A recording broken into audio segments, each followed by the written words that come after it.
નમસ્કાર વિદ્યાર્થી મિત્રો, આજે આપણે ધોરણ 7 એમાં વિજ્ઞાન વિષયમાં રિવિઝન કરવાનું છે. વિદ્યાર્થી મિત્રો, તમે આગળ ધોરણ 7માં વિજ્ઞાન વિષયમાં 1 થી 9 ચેપ્ટર સુધી ભણ્યા છો. હવે આપણે રિવિઝનની અંદર સૌપ્રથમ દરેક બાળક જોડે નિર્દેશિકા છે. હવે નિર્દેશિકામાં રહેલી જે આપણી પેપર સ્ટાઇલ છે ને, પેપર સ્ટાઇલ આપણે પહેલી સમજવી પડશે. તો પેપર સ્ટાઇલ સમજવામાં આપણે જે પાર્ટ 1 છે નિર્દેશિકામાં ધોરણ 7માં વિજ્ઞાન વિષયમાં પાર્ટ 1 છે એ 30 માર્ક્સનો પૂછાશે. કેટલા માર્ક્સનો? 30 માર્ક્સનો. અને એ 30 માર્ક્સના પાર્ટ 1માં તમારે કઈ રીતે પૂછાશે એ પેપર સ્ટાઇલ આજે આપણે સમજવાની છે.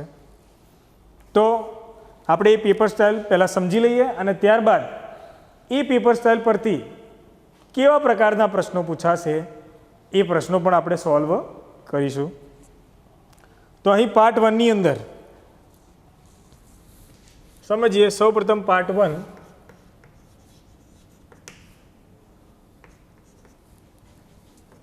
$30 માર્ક્સ.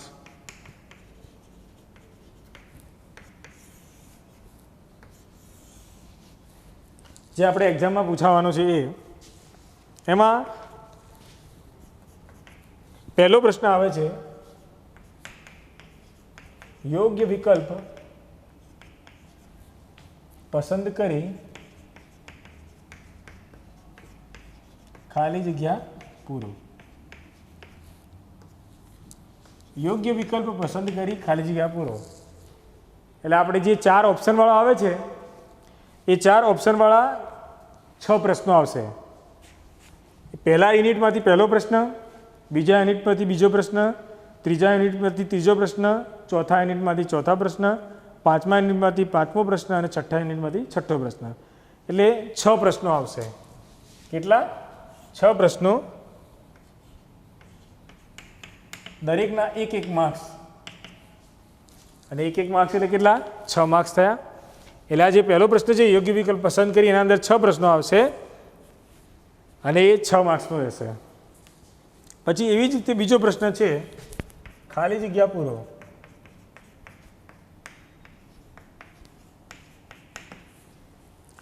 ખાલી જગ્યા પૂરોની અંદર તમારે સાદી ખાલી જગ્યા આવશે અને ખાલી જગ્યા તમારે એની અંદર ઓપ્શન નહીં આવે. ખાલી આ 6 માર્ક્સના પ્રશ્નમાં જ ઓપ્શન આવશે, એમાં ઓપ્શન નહીં આવે.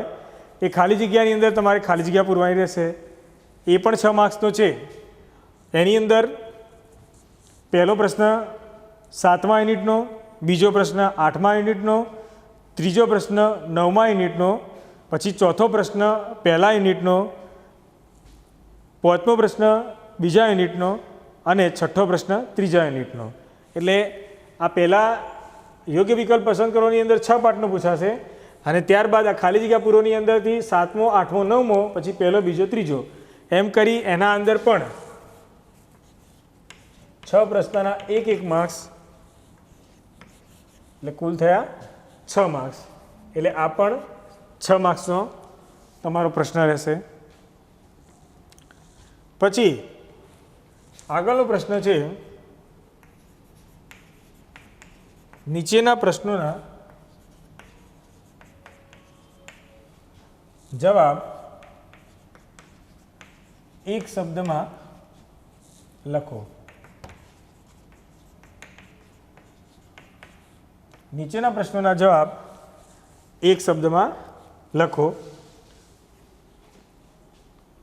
એની અંદર યુનિટ 1 થી માંડી કુલ એના અંદર 8 પ્રશ્નો છે. 8 પ્રશ્નોના કેટલા છે?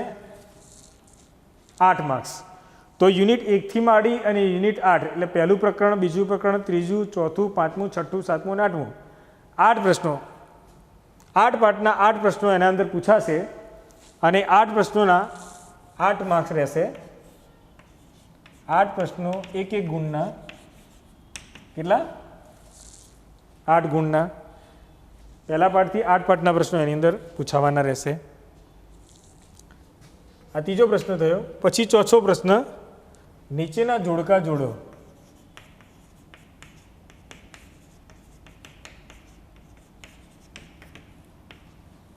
આ 1 થી 9 પાઠની અંદરથી ગમે તે પાઠમાંથી જોડકા જોડો પૂછાશે.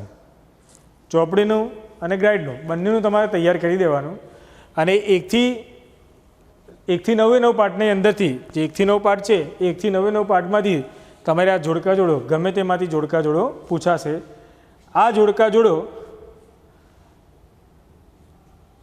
એમાં દરેક જોડકાનો 4 માર્ક્સ હશે. કુલ 4 જોડકા આવશે. કેટલા આવશે? 4. એક જોડકાની અંદર 4 પ્રશ્ન પાડેલા હશે. 21, 22, 23 અને 24 આ રીતે નંબર આપેલા હશે. 21, 22, 23 અને 24 4 હશે. દરેકનો 1 માર્ક્સ એટલે 4ના 1 માર્ક્સ બરાબર કેટલા થાય? 4 માર્ક્સ થાય. કેટલા માર્ક્સ? 4 માર્ક્સ થશે. આ 1 થી 9 પાઠમાંથી ગમે તેમાંથી પૂછાશે. ત્યારબાદ આગળનો પ્રશ્ન છે વિજ્ઞાનમાં રહેલા સાધનોના ઉપયોગો, પછી ગુણધર્મો તથા ફેરફારો આપણું આખું પ્રકરણ આવે છે. અલગ અલગ સાધનોના ઉપયોગો અહીંયા પ્રશ્નમાં હું પ્રશ્નપત્ર સોલ્વ કરાવીશ એટલે તમને ખ્યાલ આવશે. સાધનોના ઉપયોગો, ગુણધર્મો અને ફેરફારો એ 25, 26, 27 અને 28 એ રીતે પ્રશ્નો આવશે.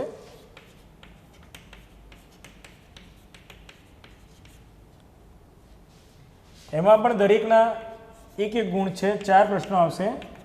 4 માર્ક્સના 4 પ્રશ્નો રહેશે. ત્યારબાદ છેલ્લે ખરા ખોટા જણાવો.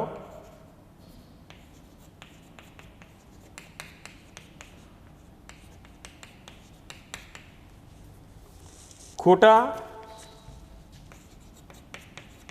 સુધારીને ફરીથી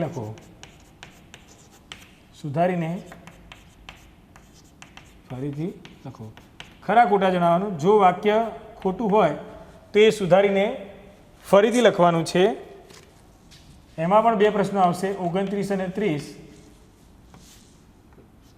2 પ્રશ્નોના 1 માર્ક્સ એટલે કેટલા થશે? 2. આમ કુલ 30 માર્ક્સનું તમારું પાર્ટ 1નું થશે. કુલ કેટલા? અહીંયા ટોટલ 30 માર્ક્સ થશે.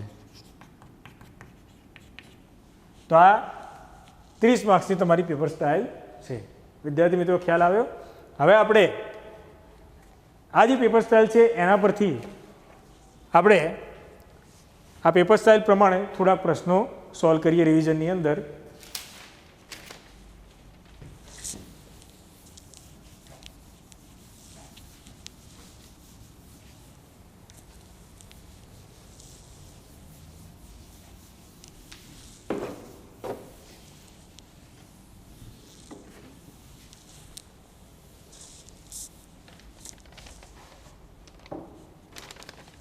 પાર્ટ 1 છે 30 ગુણનું. હવે પેપર સ્ટાઇલ પ્રમાણે પહેલો પ્રશ્ન છે યોગ્ય વિકલ્પ પસંદ કરી ખાલી જગ્યા પૂરો. યોગ્ય વિકલ્પ પસંદ કરી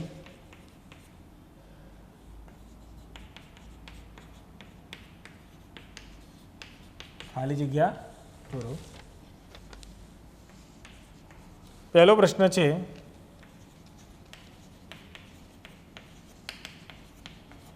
નીચેના પૈકી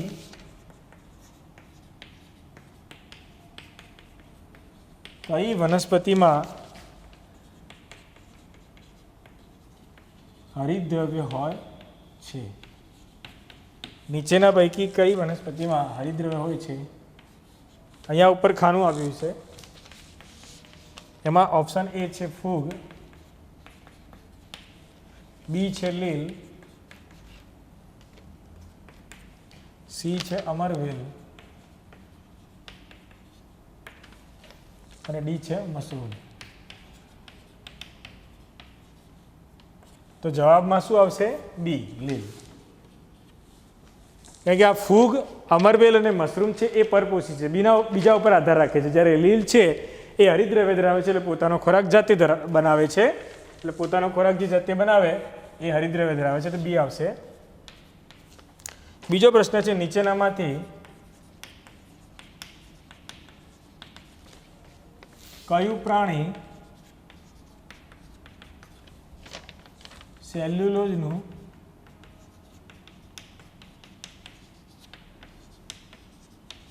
પાચન કરી શકે છે? કયું પ્રાણી સેલ્યુલોઝનું પાચન કરી શકે છે? એમાં ઓપ્શનમાં છે એ મનુષ્ય, બી કૂતરો, સી ગાય અને ડી બિલાડી. તો આમાં કયું ઓપ્શન આવશે? સી ગાય.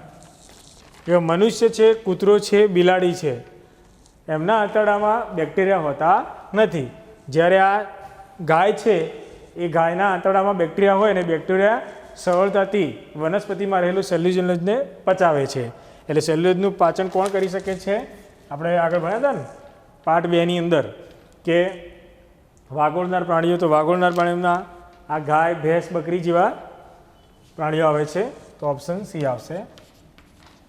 ત્રીજો પ્રશ્ન છે, ટસર એ શાની જાત છે? ટસર એ શાની જાત છે?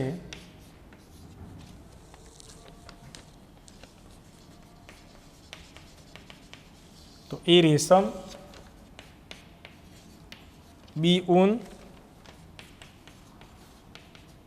સી સૂતર અને ડી શણ. તો એ રેશમ આવશે. એ ટસર સિલ્ક, મુગા સિલ્ક, આ બધા આપણે જે સિલ્ક બને છે એ આ રેશમ બનાવે છે. ટસર સિલ્ક, મુગા સિલ્ક નામના જે ઈયળો છે એ રેશમ બનાવે છે, રેશમની જાત છે. પ્રશ્ન 4, કયું પ્રવાહી ઉષ્મા વહનની રીતે ગરમ થાય છે?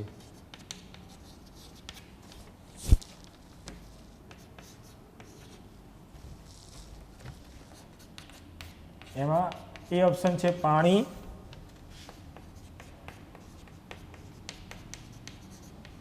બી ઓપ્શન છે કેરોસીન, સી ઓપ્શન છે મર્ક્યુરી અને ડી છે દૂધ. તો એમાં સી આવશે, મર્ક્યુરી એટલે કે પારો. કે આ પાણી પછી કેરોસીન અને દૂધ એ પ્રવાહી છે અને પ્રવાહી ઉષ્માનયનની રીતે ગરમ થાય છે. જ્યારે અહીં આપણે શું પ્રશ્નમાં શું આવે છે? ઉષ્માવહન. એટલે આ જે પારો, થર્મોમીટરમાં જે પારો આવે છે મર્ક્યુરી, એ ઉષ્માવહનની રીતે ગરમ થાય છે.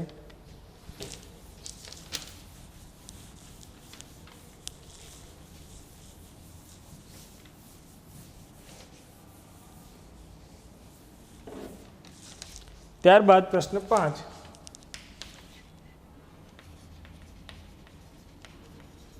જાસૂદના ફૂલનું સૂચક બેજ સાથે કયો રંગ આપે છે? કયો અથવા કેવો રંગ આપે છે?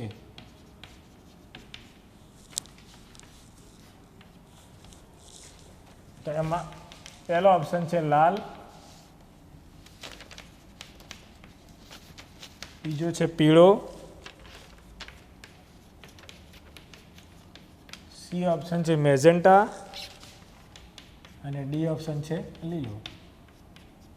તો આ જે જાસૂદનું સૂચક છે, જાસૂદના ફૂલનું સૂચક, એ બેજ સાથે હંમેશા લીલો કલર આપે અને એસિડ સાથે કેવો? મેજેન્ટા, ઘેરો ગુલાબી કલર આપે છે, જે આપણે આગળ પાઠમાં ભણ્યા હતા.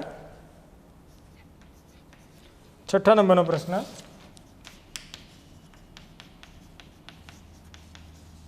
બેકિંગ સોડાને વિનેગર સાથે મિશ્ર કરતા કયો વાયુ ઉત્પન્ન થાય છે?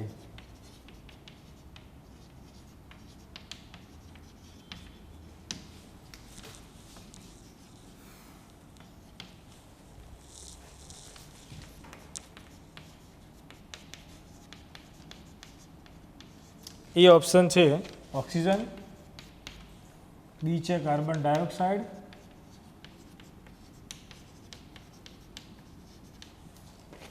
સી ઓપ્શન છે હાઇડ્રોજન અને ડી ઓપ્શન છે નાઇટ્રોજન. તો બેકિંગ સોડાને વિનેગર સાથે મિશ્ર કરતા કાર્બન ડાયોક્સાઇડ વાયુ ઉત્પન્ન થાય. કયો? બી કાર્બન ડાયોક્સાઇડ વાયુ. તો આમ યોગ્ય વિકલ્પ પસંદ કરી ખાલી જગ્યા પૂરો. એ કેટલા માર્ક્સની? 6 માર્ક્સથી 6 ખાલી જગ્યા આવશે.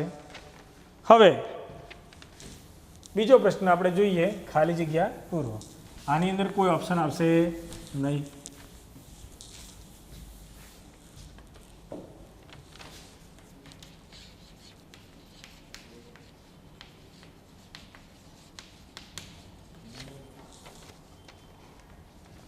તો ખાલી જગ્યા પૂરો એ પણ કેટલા માર્ક્સની છે? 6 માર્ક્સની. 6 માર્ક્સની ખાલી જગ્યા આવશે. 7મો પ્રશ્ન તમારો પ્રશ્ન લાઇનસર જ આવશે. પહેલા પ્રશ્ન 6 પતી ગયો, પછી 7, 8, 9 એવી. પેંગ્વિન પ્રાણી ખાલી જગ્યા પ્રદેશમાં જોવા મળે છે. આમાં કોઈ ઓપ્શન નહીં આવે, તમારે જાતે લખવું પડશે. તો ધ્રુવ અથવા ધ્રુવીય પ્રદેશમાં, એમાંથી ગમે તે એક લખી શકાય. 8મો પ્રશ્ન, 8મી ખાલી જગ્યા છે ચક્રવાતને અમેરિકામાં ખાલી જગ્યા નામે ઓળખવામાં આવે છે અથવા ખાલી જગ્યા કહે છે. તો શું આવશે? હરિકેન. હેરિકેન અથવા હરિકેન ગમે તે લખી શકાય. પછી 9મો પ્રશ્ન, વનસ્પતિ વાતાવરણમાંથી CO2 એટલે કાર્બન ડાયોક્સાઇડ વાયુ, CO2 વાયુ મુખ્યત્વે ખાલી જગ્યા દ્વારા લે છે. તો કોને? પર્ણ અથવા પાન ગમે તે લખી શકે. પર્ણ અથવા પાન એના દ્વારા વનસ્પતિ વાતાવરણમાંથી CO2 લે છે. શેમાં વપરાય છે? પ્રકાશ સંશ્લેષણની ક્રિયા કરે છે. વનસ્પતિ પોતાનો ખોરાક જાતે બનાવે. તો વનસ્પતિ પોતાનો ખોરાક જાતે બનાવવા માટે સૂર્યપ્રકાશનો ઉપયોગ કરે, પાણી અને કાર્બન ડાયોક્સાઇડનો ઉપયોગ કરે. પણ કયા અંગ દ્વારા? પર્ણ દ્વારા એનો ઉપયોગ કરે છે. પ્રશ્ન ખાલી જગ્યા નંબર 10 છે, અમીબા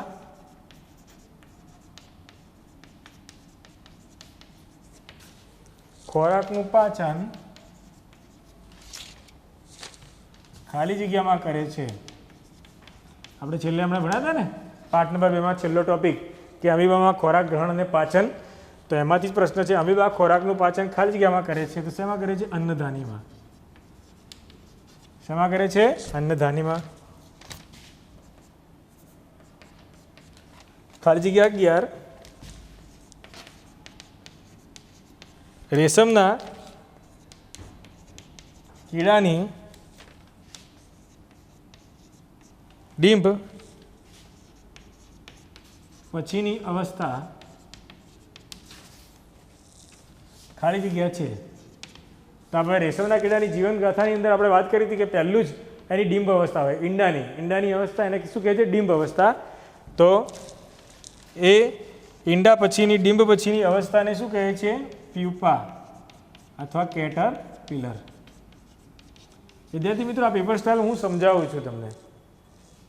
એટલે એવું નહીં કે પરીક્ષામાં બેઠા આ જ પ્રશ્નો આવે. આ રીતના પ્રશ્નો તમારે આવશે પેપર સ્ટાઇલમાં, કે તમારે જે પેપર સ્ટાઇલ સમજાવી છે એ આ રીતના પ્રશ્નો આવશે. એટલે તમારે તૈયારી તો બધી જ કરી દેવાની પરીક્ષામાં, પણ આ રીતના પ્રશ્નો પૂછાશે. આવા જ પ્રશ્નો આવશે એવું નહીં સમજી લેવાનું, તૈયારી બધી જ કરી લેવાની. હવે પ્રશ્ન નંબર 12 છે,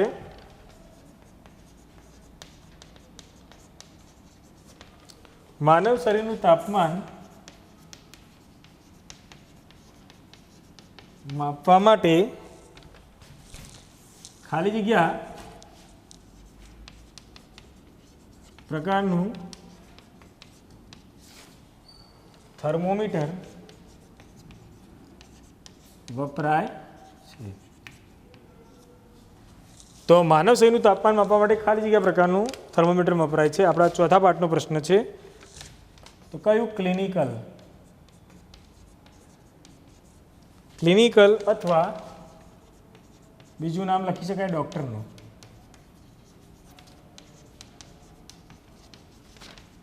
ક્લિનિકલ અથવા ડૉક્ટરનું થર્મોમીટર. તો આ રીતે 6 માર્ક્સની ખાલી જગ્યા પૂછાશે. આ બીજો પ્રશ્ન. હવે ત્રીજા પ્રશ્નની વાત કરીએ.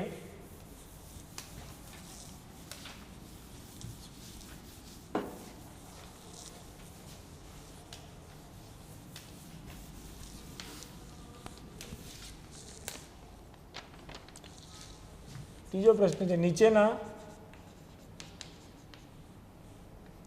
પ્રશ્નોના જવાબ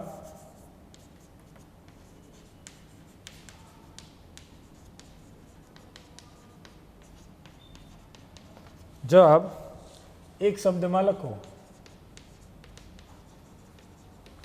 નીચેના પ્રશ્નોના જવાબ એક શબ્દમાં લખો.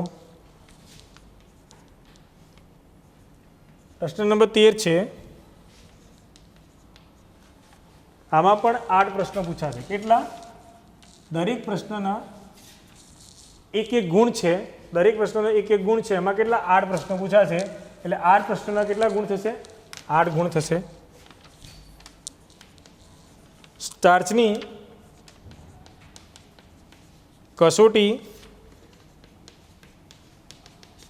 કસોટી માટે શાનું દ્રાવણ વપરાય છે?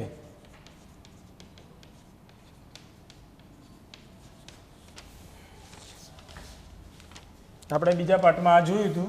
તો સ્ટાર્ચની કસોટી માટે કયું દ્રાવણ વપરાય છે? આયોડિન. પાછળ અહીંયા જગ્યા મૂકેલી છે, ત્યાં તમારે જવાબ લખવાનો રહેશે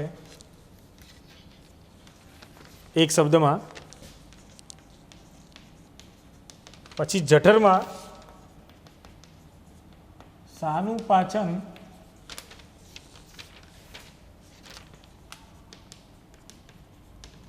અંશતઃ એટલે થોડું ઘણું. જઠરમાં શાનું પાચન અંશતઃ થાય છે? તો કોનું? પ્રોટીનનું. પ્રોટીન કાર્બોદિત ચરબી છે, તેમાં જઠરમાં જે પ્રોટીન છે, કઠોળ વર્ગની વનસ્પતિમાંથી પ્રોટીન મળે છે, એનું અંશતઃ પાચન થાય છે. આગળ પ્રશ્ન છે, રેશમ મેળવવા માટે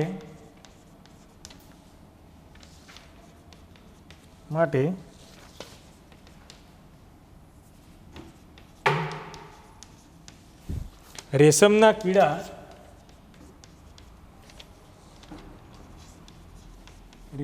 કીડા ઉછેરવાના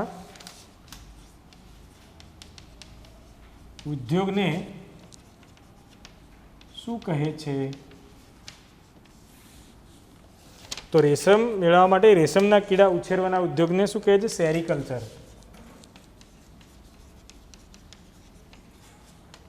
કયું નામ છે? સેરીકલ્ચર. આગળ પ્રશ્ન છે, પારો ઉષ્માવહનની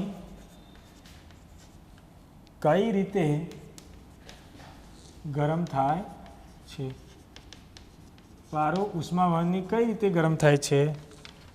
તો પારો આમ છે પ્રવાહી, પણ એનો ઘન તરીકે એનો ગુણધર્મ છે. અને થર્મોમીટરમાં જે પારો છે એ ઉષ્માવહનની કઈ રીતે ગરમ થાય છે?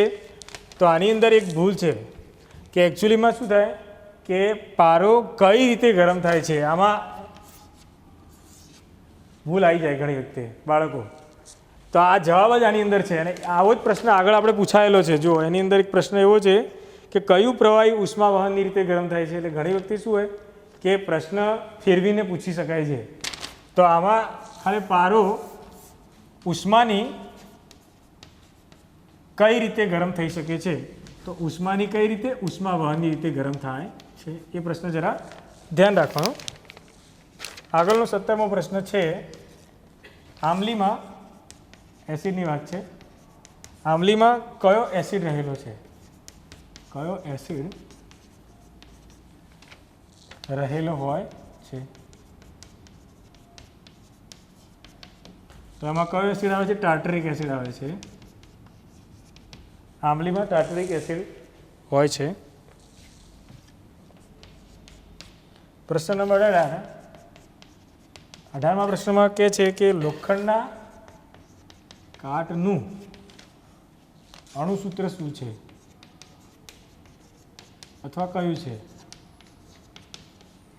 તો આપણે આગળ પાઠમાં ભણ્યા હતા કે લોખંડની જે વસ્તુ છે એ લોખંડની વસ્તુનું પાણીનો ભેજ અને હવામાં રહેલા જે ઓક્સિજન છે એની સાથે રાસાયણિક પ્રક્રિયા થાય છે. લોખંડ હોય એ લોખંડનો પાણીમાં ભેજ અને હવા સાથે રાસાયણિક પ્રક્રિયા થાય એટલે લોખંડનો કાટ બને છે અને એનું અણુસૂત્ર છે Fe2O3. અહીંયા નીચે આંકડા છે ને એ થોડાક નીચે લખવા પડે છે. એફીના જેટલા આંકડા ના આવે આ ઉપલિપિ કહેવાય. શું કહેવાય? ઉપલિપિ. જે એની અંદર એફી એટલે આયન લોખંડના 2 અણુ રહેલા છે અને ઓક્સિજનના 3 અણુ રહેલા છે. એટલે જેટલા અણુ રહેલા હોય એ ઉપલિપિમાં નીચે લખવામાં આવે છે. આ રાસાયણિક અણુસૂત્ર લખતે તમારે બહુ ધ્યાન રાખવાનું બાળકો. આપણે જે રાસાયણિક પ્રક્રિયા સમજ્યા હતા ને એની અંદર પણ આ રીતે લખવામાં આવે છે. Fe2O3 આના જેવડા અક્ષર ન લખાય. Fe2 આ રીતે ન લખાય. Fe2O3 તો આ રાસાયણિક સૂત્ર તમે લખ્યું છે અણુસૂત્ર એ ખોટું પડે. આ રીતે લખવું પડે Fe2O3. આગળ 19મો પ્રશ્ન છે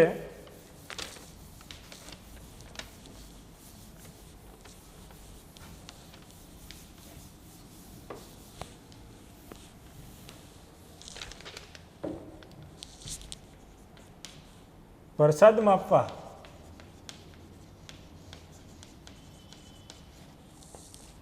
માટે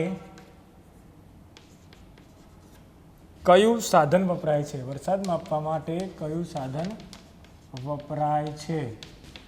તો કયું આવે? વર્ષામાપક યંત્ર. રેઇન ગેજ ઇંગ્લિશ લખતે આવડતું હોય ચાલે, બાકી તમે વર્ષામાપક યંત્ર લખી શકો છો. પ્રશ્ન નંબર 20. પૃથ્વીના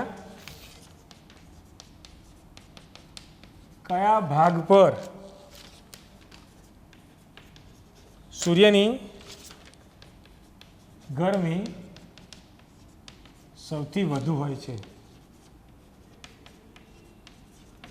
તો આપણે આગળ પાઠમાં ભણ્યા હતા 7મા પાઠમાં વિષુવવૃત્તીય વર્ષાવન પ્રદેશો જ્યાં ખૂબ જ એવી ગરમી પડે છે ને વરસાદ પણ સારો એવો પડે છે. તો કયો ભાગ આવે? વિષુવવૃત્ત. વિષુવવૃત્ત પર સૌથી વધારે ગરમી પડે છે. હવે વિદ્યાર્થી મિત્રો આગળનો પ્રશ્ન છે નીચેના જોડકા જોડો.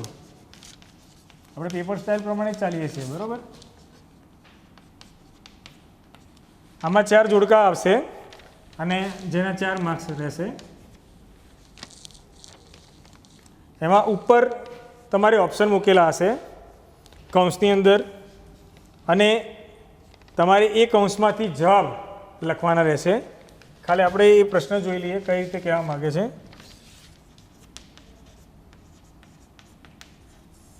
એ છે ધ્રુવીય રેન્જ એટલે પહેલો ધ્રુવીય રેન્જ. પછી બીજા નંબરનો જોડકું છે સી જેવી પૂંછડી ધરાવતો વાનર. બીજો છે પછી ત્રીજો જોડકું છે ટવકાન પક્ષી જે આગળ આપણે ભણેલા છીએ પાઠમાં. અને ચોથું છે હાથી. હવે સામે અહીંયા 21માના સામે એ, 22માના સામે બી, સી અને ડી આપેલા છે.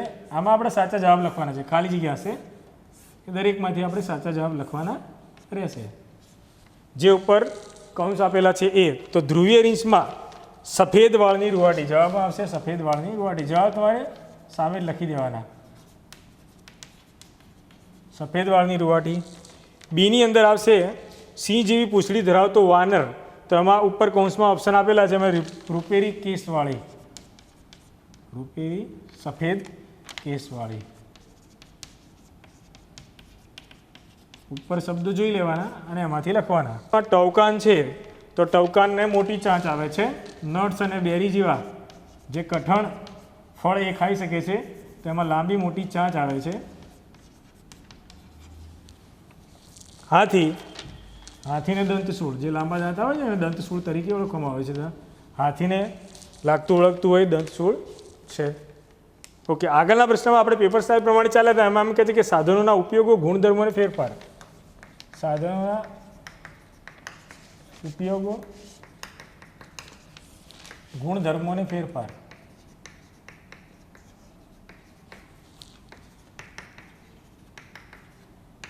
એટલે તમારે આપણે લેબોરેટરીનું થર્મોમીટર છે, એનોમીટર છે, પછી પ્રયોગશાળાનું થર્મોમીટર છે, જેટલા જેટલા સાધનો આવે, ફનેલ છે, ટેસ્ટ ટ્યુબ છે, એ બધા ઘણા બધા આપણે સાધનો આવે છે. એમાંથી ગમે તે એક સાધનનો ઉપયોગ તમારે પૂછાય છે. દાખલા તરીકે આપણે એવું લઈએ કે લેબોરેટરી થર્મોમીટરનો ઉપયોગ શું થાય, એમ કે લેબોરેટરી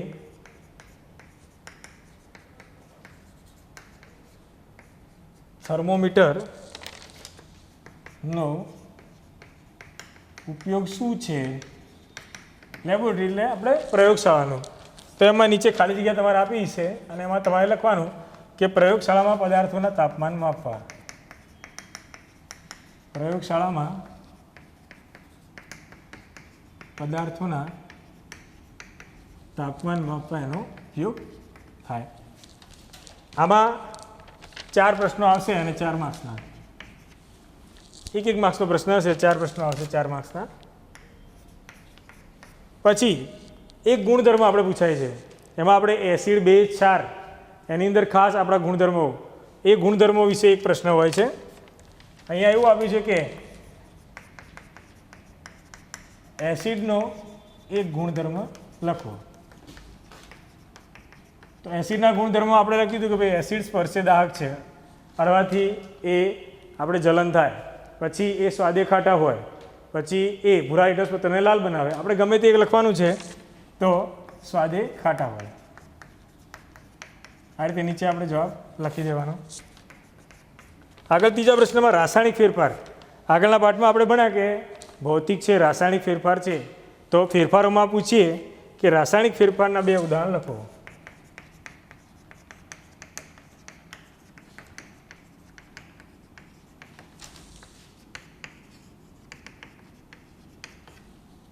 તો રાસાયણિક ફેરફારમાં આપણે લખી શકીએ લોખંડનું કટાવવું અને દૂધનું ફાટી જવું. આ બધું આપણે આગળ ભણી ચૂક્યા છીએ. એટલે ફેરફારોમાંથી પણ એક પ્રશ્ન લઈ શકાય. આગળનો એક પ્રશ્ન એવો રહેશે, એ પણ ફેરફારનો, કે મીઠાના દ્રાવણમાંથી સ્ફટિકો મેળવવામાં આવે છે. ભૌતિક અને રાસાયણિક ફેરફારો આપણે કહીએ તો એક પ્રશ્ન એ લખી શકીએ કે મીઠાના દ્રાવણમાંથી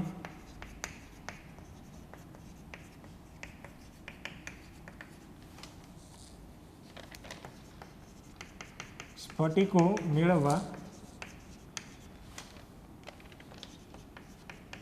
કયો ફેરફાર છે. તો એમાં જવાબમાં શું આવશે? ભૌતિક ફેરફાર.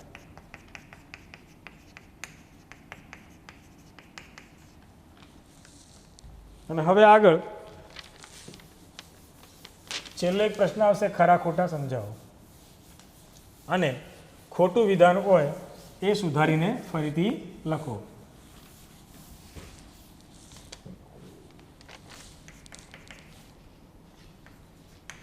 ખરા ખોટા જણાવો.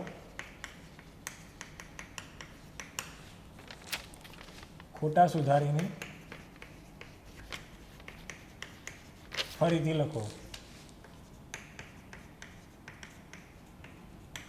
એમાં 2 માર્ક્સ પૂછાશે.